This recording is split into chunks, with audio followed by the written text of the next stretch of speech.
स्वामी विवेकानंद जी भारतीय संस्कृति के ऐसे महान विद्वान थे जिनके ज्ञान के प्रकाश से संपूर्ण जगत में भारत के ज्ञान का प्रकाश फैला था। स्वामी विवेकानंद जी का जीवन सबके लिए एक सीख का माध्यम है। स्वामी विवेकानंद जी कहते थे कि उठो जागो और तब तक मत रुको जब तक लक्ष्य की प्राप्ति न हो जाए, और यही सफलता तक पहुंचने का मूल मंत्र है। दोस्तों, आज हम स्वामी विवेकानंद जी की लाइफ से जुड़ी हुई 3 कहानियों को जानेंगे जिनसे हमें कुछ ना कुछ सीखने को मिलेगा। तो दोस्तों, शुरू करते हैं पहली कहानी से। एक बार स्वामी जी अपने आश्रम में बैठे थे, तभी अचानक वहां एक युवक भागते हुए आते हैं और स्वामी जी के चरणों में गिरकर विनती करने लगते हैं। वह युवक बोलता है कि स्वामी जी, मैं हर रोज मेहनत करता हूँ, हार्डवर्क करता हूँ, लेकिन मुझे सफलता नहीं मिल रही है। मैं बहुत परेशान हो गया हूँ। आपसे निवेदन है कि आप मेरा मार्गदर्शन करें।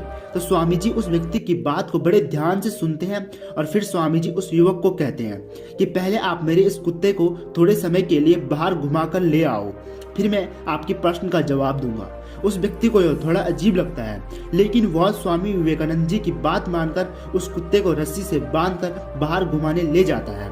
जब वह व्यक्ति वापस स्वामी जी के आश्रम में आता है तो स्वामी जी देखते हैं कि कुत्ता बहुत थका हुआ है, कुत्ता हाँफ रहा है और युवक बड़ा शांत दिख रहा है। तब स्वामी जी पूछते हैं, ये क्या है? कुत्ता इतना थका हुआ है और तुम बड़े शांत दिख रहे हो, क्या तुम कुत्ते के साथ नहीं चले? तब वह युवक कहता है कि स्वामी जी, यह कुत्ता बाकी जानवरों और कुत्तों को देखकर उनके पीछे भागकर पूरे नगर घूम आया है, इसलिए यह थका हुआ है और हाँफ रहा है, और मैं सीधे रास्ते से वापस आया हूँ, इसलिए मैं शांत हूँ।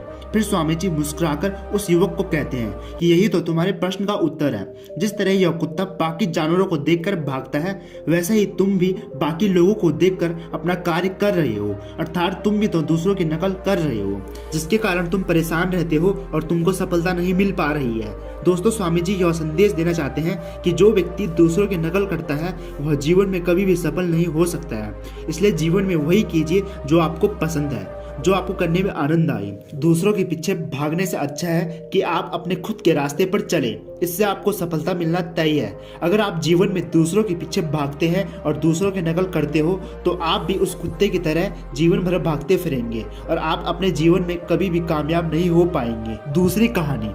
तो ये बात उस समय की है जब स्वामी विवेकानंद जी अपने लोकप्रिय शिकागो धर्म सम्मेलन के भाषण के बाद भारत वापस आ गए थे। अब उनकी चर्चा विश्व के हर देश में हो रही थी, सब लोग उन्हें जानने लगे थे। तो स्वामी जी हिमालय और इसके आसपास के क्षेत्रों में भ्रमण कर रहे थे। एक दिन घूमते घूमते वे एक नदी के किनारे आ गए और वे नदी किनारे नाव का इंतजार कर रहे थे। तभी एक साधु उनके पास आए और उसने स्वामी जी से कहा कि क्या आप स्वामी विवेकानंद हो? तो स्वामी जी ने जवाब दिया, हाँ, मैं ही स्वामी विवेकानंद हूँ। तब साधु ने कहा कि आप यहाँ पर क्या कर रहे हो?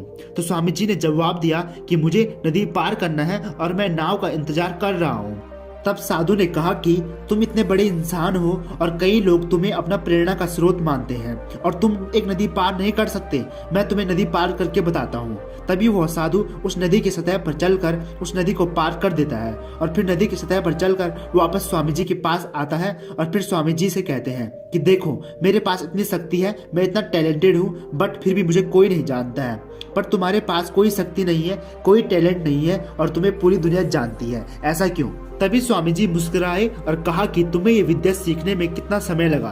तो साधु ने कहा कि यह बहुत ही कठिन कार्य था और मैंने 20 सालों की कठिन तपस्या और साधना के बाद यह मान शक्ति प्राप्त की है। तो यह सुनने के बाद स्वामी जी साधु को बहुत ही शांत स्वर में कहते हैं कि आपने अपने जिंदगी के 20 साल ऐसी विद्या को सीखने में बर्बाद कर दिए जो काम एक नाव 5 मिनट में कर सकती थी। अगर आप अपने 20 साल समाज सेवा में लगाते तो आज आपको हर कोई जानता, और मैंने यही किया, इसलिए आज पूरी दुनिया मुझे जानती है और आपको नहीं। स्वामी जी कहते हैं कि इस दुनिया में बहुत से लोग अपने समय को ऐसी जगह यूज करते हैं जहां से उन्हें कोई फायदा नहीं होता, जहां उनका समय बर्बाद होता रहता है। इसलिए अपने टाइम को ऐसी जगह यूज करना चाहिए जहां से उन्हें कुछ ना कुछ आउटपुट मिले, क्योंकि समय से बढ़कर कोई कीमती वस्तु नहीं है। अगर टाइम वेस्ट तो लाइफ वेस्ट। तीसरी कहानी। एक बार स्वामी विवेकानंद जी अमेरिका में भ्रमण कर रहे थे तो उन्होंने एक जगह देखा कि पुल पर खड़े कुछ लड़के नदी में तैर रहे अंडों के छिलकों पर बंदूक से निशाना लगाने की कोशिश कर रहे हैं और किसी का भी निशाना सही से नहीं लग रहा था। तब वे एक लड़के से बंदूक लेकर खुद निशाना लगाते हैं। तो उन्होंने पहले प्रयास में निशाना बिल्कुल सही लगाया, फिर एक के बाद एक उन्होंने 12 निशाने सही लगाए। लड़कों ने स्वामी जी से आश्चर्य से पूछा, आप यह कैसे कर लेते हैं? फिर स्वामी विवेकानंद जी बोले कि ये सब कुछ तुम भी कर सकते हो, बस तुम जो भी कर रहे हो अपना पूरा दिमाग उसी एक काम पे लगाओ। अगर तुम निशाना लगा रहे हो तो तुम्हारा पूरा ध्यान अपने लक्ष्य पर ही होना चाहिए, फिर तुम कभी नहीं चुकोगे, क्योंकि एकाग्रता ही सफलता की कुंजी है। दोस्तों आई होप आपको ये तीनों कहानियां अच्छी लगी होंगी। दोस्तों आपको इन तीनों कहानियों से क्या सीखने को मिला कमेंट करके जरूर बताना। वीडियो को ज़्यादा से ज़्यादा शेयर करें। मिलते हैं अगली वीडियो में। I am from never give up, मंत्र ऑफ सक्सेस। जय हिंद, जय भारत।